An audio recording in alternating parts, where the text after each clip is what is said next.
How to summon Vinayaka Dantin.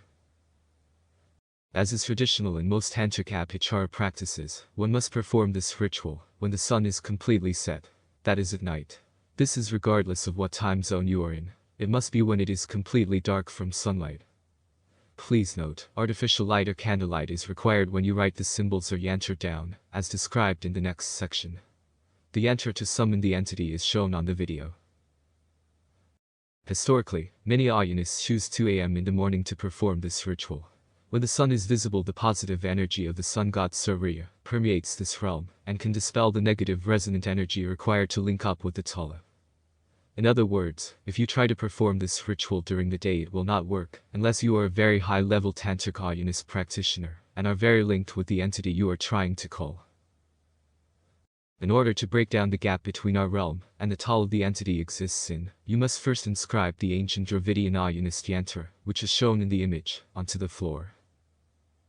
This is the specific yantra that was revealed to us by the demon Aaiyyan, as described previously. In other words, you must copy the image you see in the video onto the floor. This can be done directly onto the floor or on paper. This can also be done using candlelight to see, or using a lamp or lantern. Artificial electric light is also permitted, but do not make the light too bright. The method of copying can be done in a few ways that are traditional to various Aaiyyanist schools. You can either draw the symbols onto the ground using a wooden stick, or if the ground is too hard you can use charcoal. If you are inside your house, you may also use paper placed onto the floor and inscribe the tantric symbols using charcoal.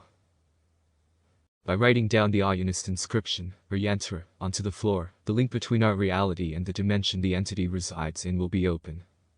To facilitate resonant transference of energy, to create the doorway or tunnel, it is imperative that you chant the name of the entity you are trying to contact.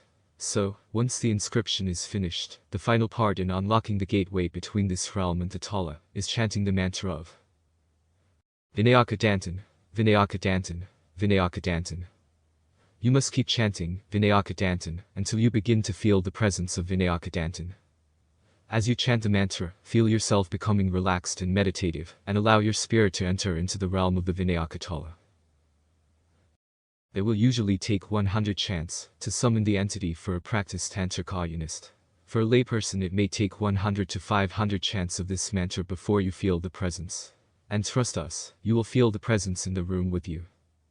For some people who are unattuned, it may take longer, but the more times you perform the ritual, the stronger your resonance with the Tala and the entity will become.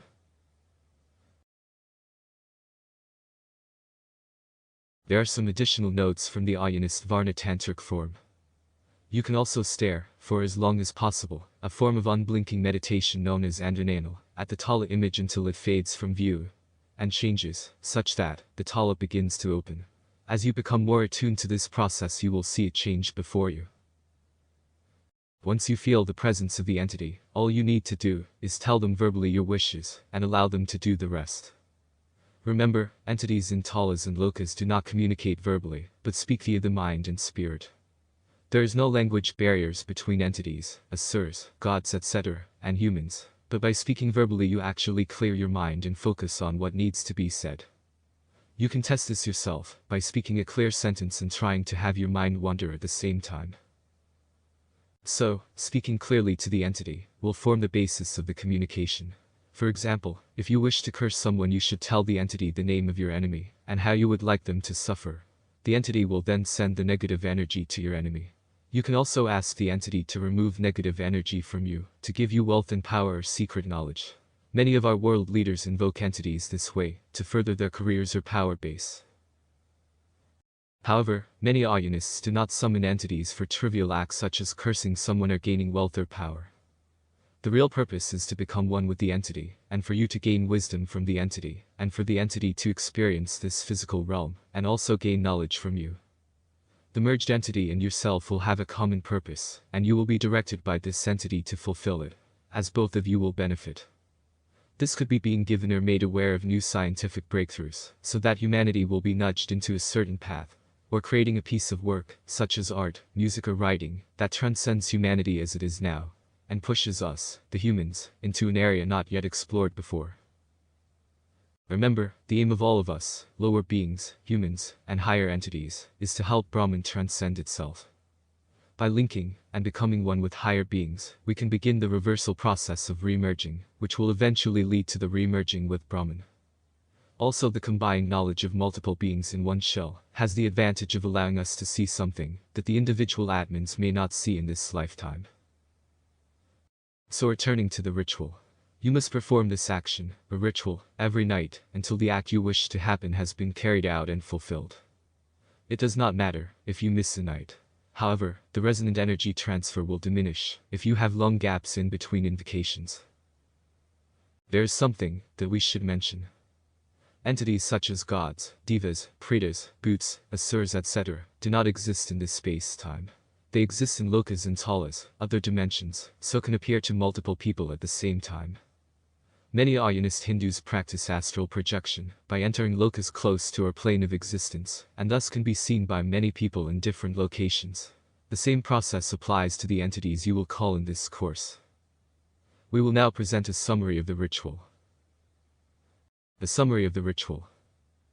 Perform the ritual at 2 a.m. using candlelight or dim lights.